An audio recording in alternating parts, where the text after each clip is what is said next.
Hello mga ka-Jowa Balls, retirement party ngayon. So andito kami sa Rayong. I forgot the name of this temple. Pero sabi, magdasal daw para manalo sa loto. Pero hindi ko alam kung totoo. Andito nga pala tayo sa loob ng compound. At ang trip nito ay libre ng school. So paano? Enjoy! 1, 2, 3, go! Oh my God.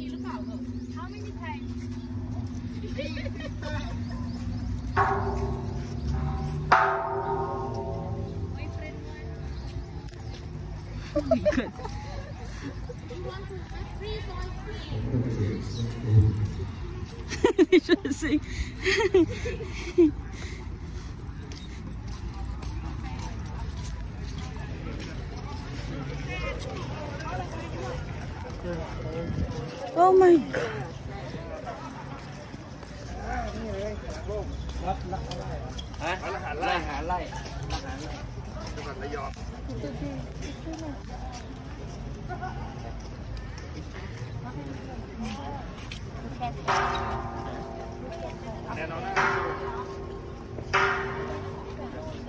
Ayan, dito ang Ay, Naila. ang ganda. Curious ka ba kung anong meron sa loob ng temple? Ito yung area kung saan pwedeng mag-offer ng dasal.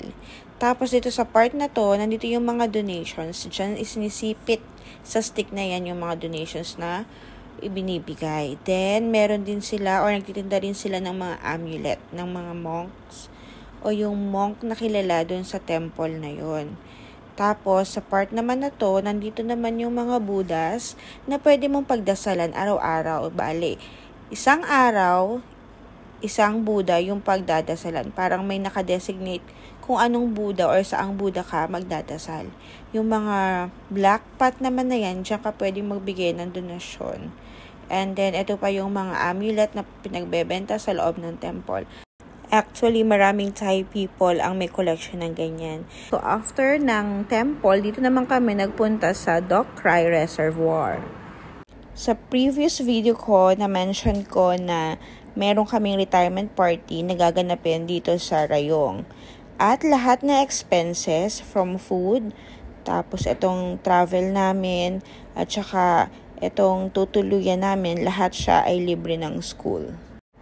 Yearly pala talaga nila ginagawa tong retirement party. Nagpupunta kung saang-saang mga provinces dito sa Thailand yung lahat ng mga teachers.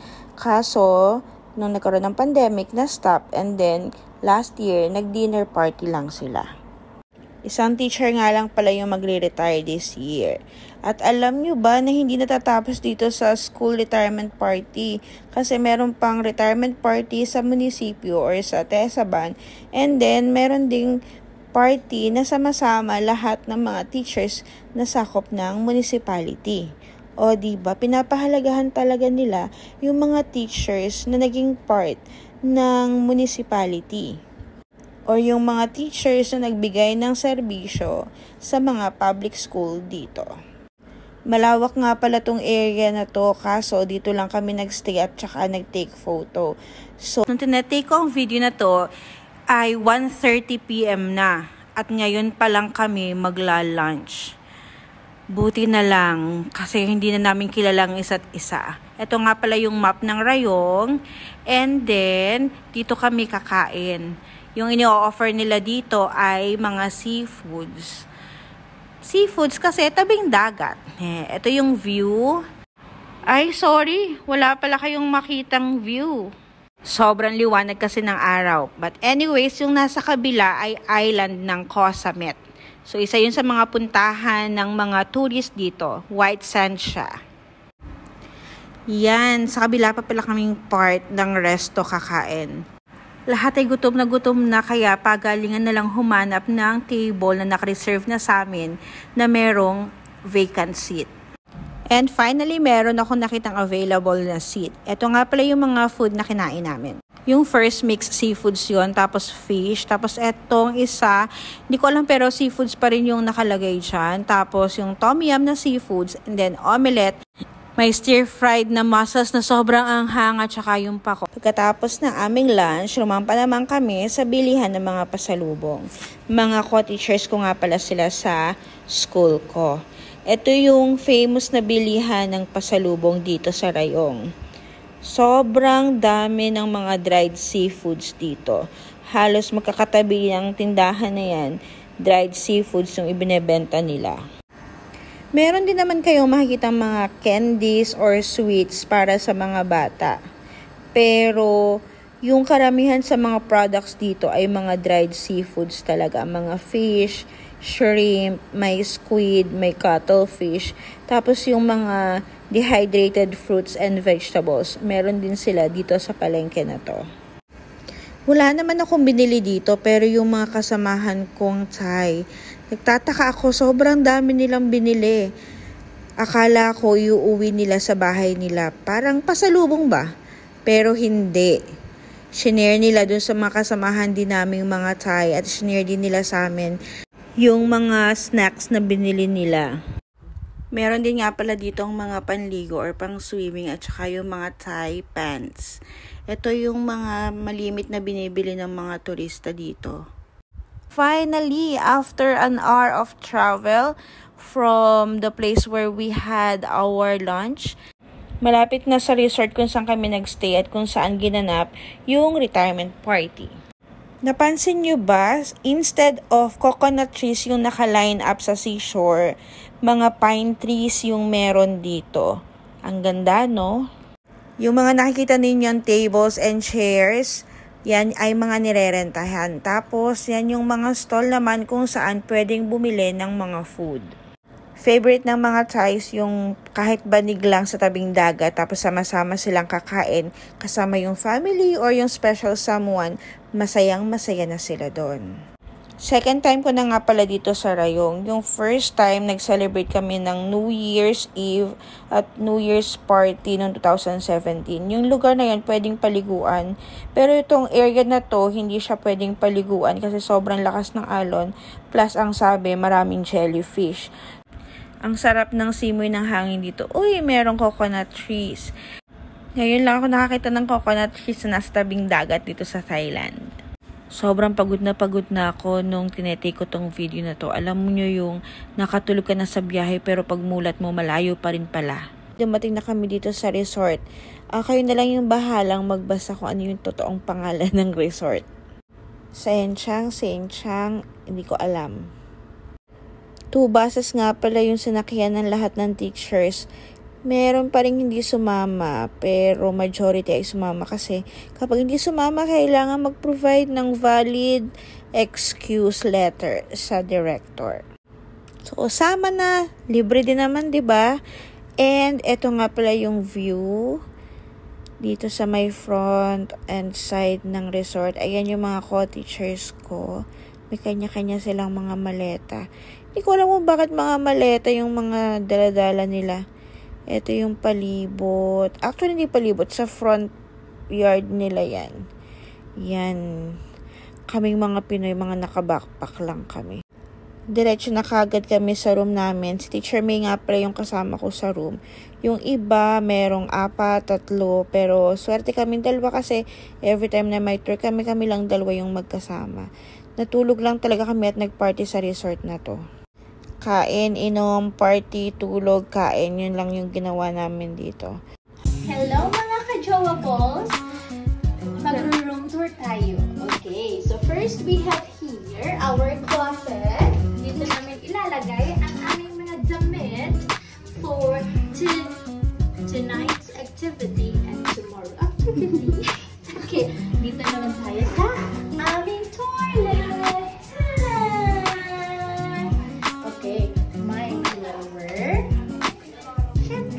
As usual, sabon, shampoo, tissue nila, and of course, our shower room. Okay. We also have the shower hot and cold.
kailangan ko ng charger ng phone.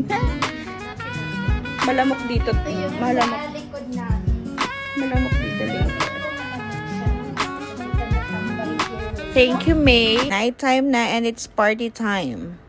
Yung naka-green kanina, siya lang yung magre-retire this year. Itong suot naming orange shirt ay free. Required na suotin namin ngayong gabi. Ayan, presentation na. Enjoy! Yung mga class advisors nga pala ang nag-present. And then, at the end of the presentation, binibigyan ng cash gift. Hindi na ako tumayo para mag-video in front kasi nahihiya rin ako. Nasa unahan kasi yung mga pinuno. Ito nga pala yung mga food na kinain namin. Sorry, may bawas na hindi ko kagad na-take ng video. So, habang may presentation, kumakain yung mga teachers and then meron na rin nag-iinuman. Yung kanina nga pala ay mga grade 1 teachers, ngayon naman ay mga preschool teachers. Ang next na nag-perform ay mga grade 2 teachers. Ang cute nga ng kanilang mga presentation, meron pa silang costume. Yung makeup nila, ine-enhance talaga yung beauty. Hindi ko na video yung sa teachers ng grades 4 to 6. Ito naman mga high school teachers. Hindi na ako nakahingi ng video ng presentation namin pero sumayaw kami mga foreign teachers. And then, sinama din namin yung nag-retire. And then, short message. Ito naman yung finale ng presentation. Bale, siya yung tour guide namin. The next day, hello mga ka-Jowa Balls. Morning na ulit. Breakfast na. Kakain na naman. Ito nga pala yung area kung saan kami nag-breakfast. And pagkatawid lang dyan ng kalsada, dagat na. Yun, nasisilip nyo ba? Hindi na ako lumapit. Tapos, ito nga pala yung food ko.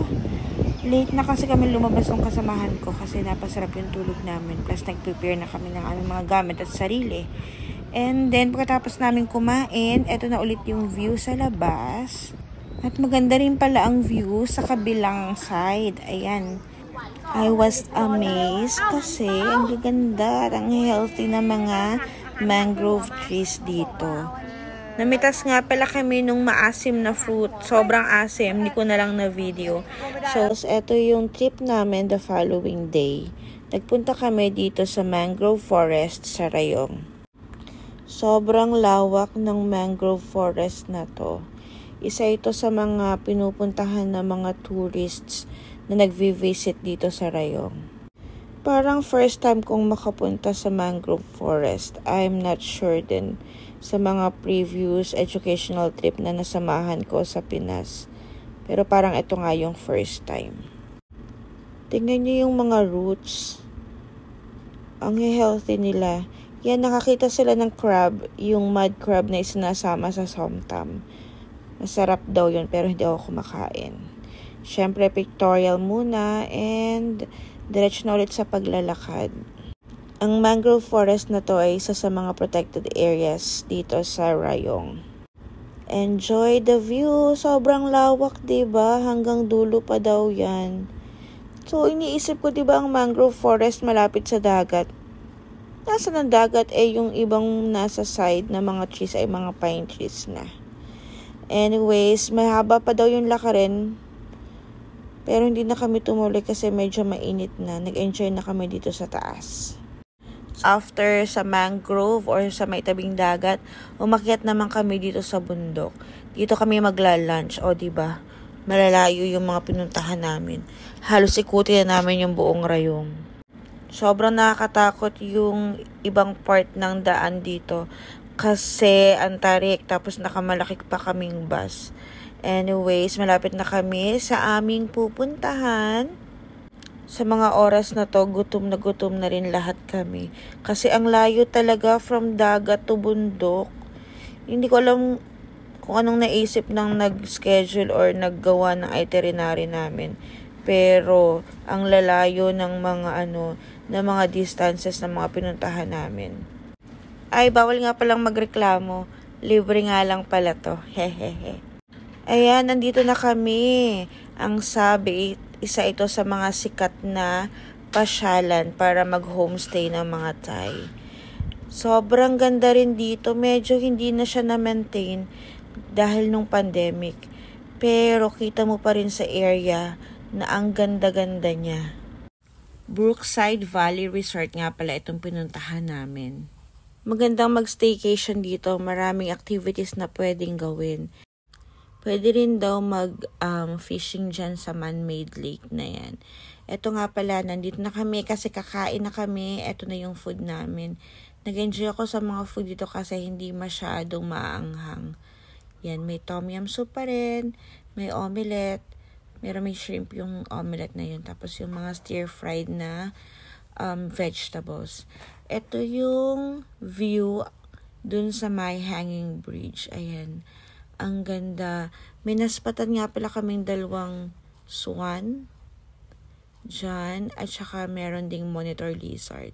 Malawak yung area. Ideal talaga sa staycation. So, paano? Hanggang sa ulitin mga ka-Jowa Balls. Salamat sa panonood. Ito na po ang last video ng Rayong Trip. Thank you! Ito nga po pala yung mga pictures namin ng makasamahan ko. Mga foreign teachers or mga Filipino teachers with some of our Taiko teachers. Please follow po for more videos here in Thailand. Salamat po ulit!